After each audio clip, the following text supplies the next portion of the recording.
my understanding of the Council regulations is that if Russian crude is substantially transformed in a third country, then it's not treated as Russian anymore.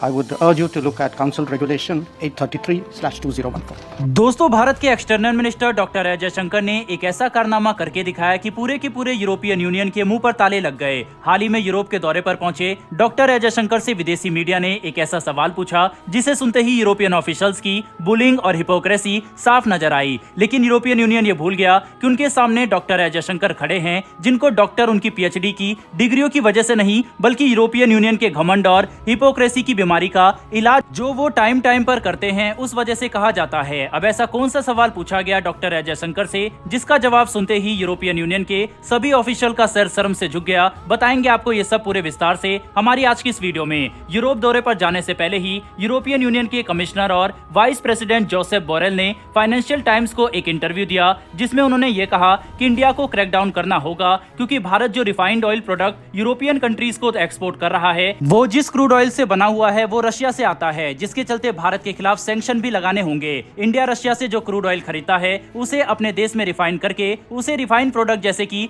Gasoline, petrol, diesel को बनाकर European countries को export करता है। और European Union के commissioner Joseph का कहना है कि हम इन्हीं सब एक्सपोर्टिंग आइटम पर सैंक्शन लगाएंगे क्योंकि भारत रशिया से अपना क्रूड ऑयल लेता है जिसे हम सख्त खिलाफ हैं। लेकिन जोसेफ बोरेल की स्टेटमेंट यहीं पर नहीं रुकी। उन्होंने ये भी कहा कि भारत अगर रशियन ऑयल अपने लिए खरीदता है तो ये चीज नॉर्मल है, उन्हें कोई भी दिक्कत नहीं है। लेकिन अगर रशियन ऑयल इसीलिए खरीदा जा रहा है ताकि उसको रिफाइन करके उससे जो प्रोडक्ट बनाए जाए वो हमें यानी कि यूरोपियन कंट्रीज को भेजे जाएंगे, जो इस चीज को बिल्कुल भी सहन नहीं किया जाएगा और इस पर यूरोपियन यूनियन रिएक्ट भी जरूर करेगा। तो दोस्तों, जोसेफ बोरेल की इसी स्टेटमेंट पर ही पूरी की पूरी न्यूज घूमती है। ये खबर डॉक्टर एस जयशंकर के यूरोप दौरे पर आने से ठीक एक दिन पहले रिलीज की गई। अगले दिन जैसे ही डॉक्टर एस जयशंकर यूरोप के दौरे पर पहुंचे, वहां पर जो विदेशी मीडिया मौजूद थी उन्होंने डॉक्टर एस जयशंकर, पीयूष गोयल और बाकी यूरोपियन यूनियन के लीडर से इंटरेक्ट किया। तब जैसे ही रिपोर्टर ने कहा कि वो फाइनेंशियल टाइम्स से आए हैं, तब पीयूष गोयल के चेहरे पर हंसी दिखाई दी, जिससे साफ साफ नजर आया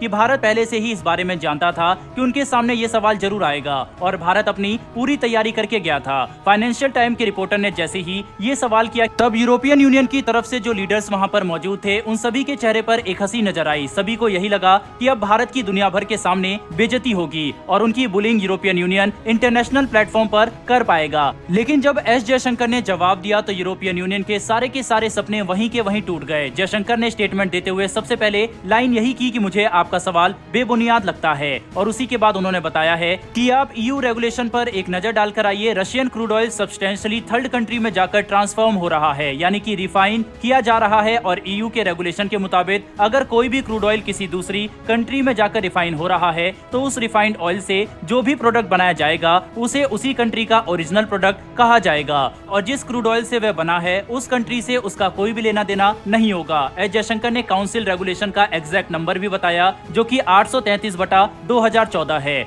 और उसे जाकर पढ़ने को कहा। इतना ही नहीं दोस्तों, वर्ल्ड ट्रेड ऑर्गेनाइजेशन के technical information on rules of origin में भी इस बात को साफ साफ लिखा गया है कि country of origin depends upon the territory where given product has undergone substantial transformation. Doctor S Jaishankar ने इन बातों को दो टूक कहा और अपनी बात खत्म करते ही वह चुप हो गए। उन्होंने इसके आगे कुछ भी एक्स्ट्रा नहीं बोला और अगर वे चाहते तो यूरोपियन यूनियन के commissioner vice president Josep Borrell की भी धज्जियां उड़ा सकते थे, इंटरनेशनल प्लेटफॉर्म पर यूरोपियन यूनियन की बुलिंग कर सकते थे। लेकिन उन्होंने हर चीज की मर्यादा रखते हुए सिर्फ अपना जवाब दिया, जिसके बाद यूरोपियन यूनियन ऑफिशियल्स आगे आती है और माइक पर कहती है कि हम भारत की तरफ उंगली करके सवाल नहीं कर रहे बल्कि बाहें फैलाकर इस सवाल को पूछा गया है, तो इसीलिए वो नाराज ना हो। यूरोपियन यूनियन के ऑफिशियल भी जानते हैं कि पूरी दुनिया के सामने उनकी बेइज्जती हो चुकी है, लेकिन किसी तरीके से अपनी इज्जत को संभालना है। यूरोप के दौरे पर जाकर एक बार फिर से हमारे डॉक्टर एस जयशंकर ने यूरोपियन यूनियन की हिपोक्रेसी और बुलिंग की बीमारी का इलाज कर दिया।